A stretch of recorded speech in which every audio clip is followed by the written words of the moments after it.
Jadi jangan diasingkan ini iman dengan lisan, dengan perkataan. Betapa ramai di kalangan manusia dan kita termasuk di dalamnya, semoga Allah mengampuni kita, punya kefahaman, mungkin kefahaman yang salah. Iman diletakkan di satu corner, perkataan diletakkan di corner yang lain. Saya percaya kebanyakan kita hari-hari we do not realize bahawa hubungan iman dengan lisan begitu erat. Kadang-kadang kita asingkan ya, cakap tapi kita tidak sedar. Seseorang mukmin akan dapat diketahui nilai imannya, kualiti imannya melalui percakapan. Dan orang mukmin tidak akan bercakap kecuali benar. Kalau dia tidak perlu bercakap, dia akan diam. Barangkali orang mukmin ya pada satu keadaan lebih banyak diam daripada bercakap. Para salafus saleh, ada di antara mereka pernah ditanya, kenapa anda ini banyak diam dari bercakap? Kenapa? Ya fulan, kalau saya bercakap, ada kalanya saya menyesal dengan perkataan saya itu. Tapi kalau saya diam, saya tak menyesal.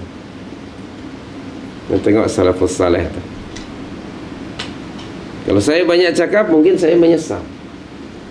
Kenapa yang sudah dikeluarkan dari lidahnya, dari mulutnya tidak dapat ditarik balik. Seperti mana riwayat bahasa kita lah, Melayu lama, apabila perahu terlajak, terlajak perahu boleh ditarik, terlajak perkataan buruk padanya.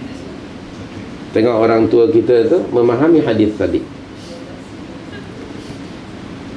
Maka Melayu Gen 1 tu lebih banyak diam dibandingkan dengan Gen 2 sekarang ya, banyak cakap Gen 2 ni. Gen 1 dulu sekali cakap, Masya Allah, ada maknanya. Kemudian Ibn Mubarak juga ada mengatakan ya, belajarlah kamu berdiam, belajar diam seperti mana kamu telah belajar bercakap. Subhanallah. Ada tak kelas mengajar untuk berdiam? Tak ada. Tak ada ya? Tak ada sekolah untuk diam. Kalau ke Speakers Club ada ya? Ada. Okay. Kelab untuk bercakap. Subhanak ya karim. Jadi sekali lagi, rupanya ketakwaan seseorang itu dapat dinilai dari percakapannya. Dan tentu anda juga pernah mendengar hadis Rasul sallallahu alaihi wasallam. Kata Rasul apa? Ayatul munafiqi thalathun. Ciri-ciri tanda-tanda orang munafik itu ada 3. Yang pertama apa? Apabila ia bercakap, idza hadatsa kadzaba. Bila bercakap ia bohong, ia dusta. Na'udzubillah. Itu tanda ada nifaq pada seseorang. Bila ia bercakap, ia bohong. Seorang mukmin dia tidak akan bohong. Tengok ya. Jadi alamat iman bercakap benar, alamat nifaq bercakap bohong. Semoga Allah mengampuni kita kalau kita mungkin pernah berbohong. Selanjutnya,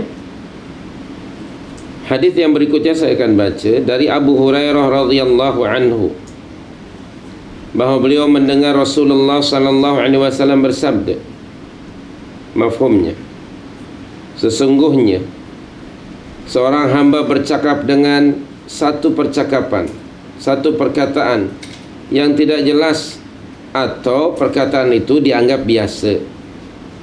Ternyata hal itu membuat ia terhumban, tergelincir ke dalam neraka lebih jauh daripada jarak timur dan barat. Hadis riwayat Bukhari dan Muslim.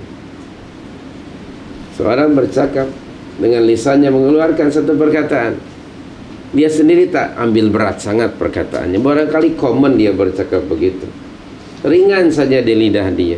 Dia tak ambil berat, tak ambil kisah. Tapi pada sisi Allah dicatat tadi melalui malaikat yang ditugaskan oleh Allah tadi. Yang mencatatnya siapa? Yang sebelah kiri tentu. Malaikat yang mencatat perkataan buruk tadi.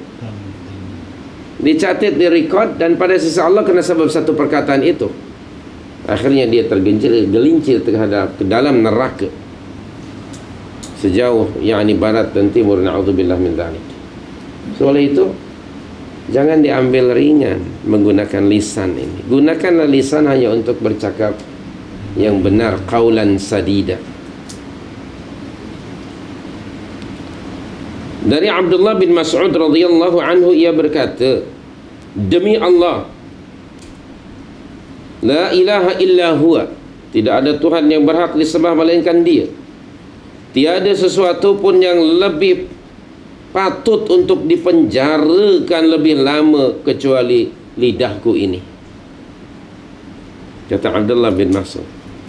Tidak ada satu pun bahagian dari badan dia yang mesti dia jaga, pelihara, dan dia kurung, dia penjarakan selain daripada lidah. Ini seorang sahabiyun jalil, sahabat yang mulia, sahabat besar di kalangan sahabat Nabi, adalah Abdullah bin Mas'ud radhiyallahu anhu. Beliau juga radhiyallahu anhu berkata, wahai lidah, berkatalah yang baik, niscaya kamu akan beruntung, dan diamlah daripada mengeluarkan perkataan yang buruk, supaya kamu tidak menyesal. Tengok, kalau kamu bercakap yang baik, kamu akan beruntung. Jangan bercakap dengan perkataan yang buruk, niscaya kamu akan selamat sebelum kamu menyesal. Tengok, Abdullah bin Mas'ud berkata kepada lisannya sendiri. Sini menggambarkan apa? Para sahabat radhiyallahu anhum ajma'in begitu mengambil berat dari seluruh bahagian badan. Yang diambil berat oleh mereka hanya apa? Lisan. Lisannya. Terlalu jarang di kalangan kita yang concern mengambil berat tentang lisan dalam konteks penggunaan. Barangkali ada kalanya ya, di zaman kita ni orang yang banyak diam aja, orang lain akan menyangka negative thinking. Sama ada dia ni sombong, diam aja. Betul tak? Atau mungkin dia tengah sakit gigi. Negative thinking aja. Mungkin dia bisu. Yang ketiga, selalu menuduh dengan tuduhan yang tidak baik. Otak tak betul. Mungkin juga. Padahal barangkali si fulan itu diamnya adalah zikir dan berfikir. Gitu. Sementara orang yang sangat talkatif, apa saja maudhu', apa saja topik dia serba tahu, dia anggap hebat. Very talkatif lah. Dan dia pun sangat bergaul dengan siapa saja, ada aja topiknya.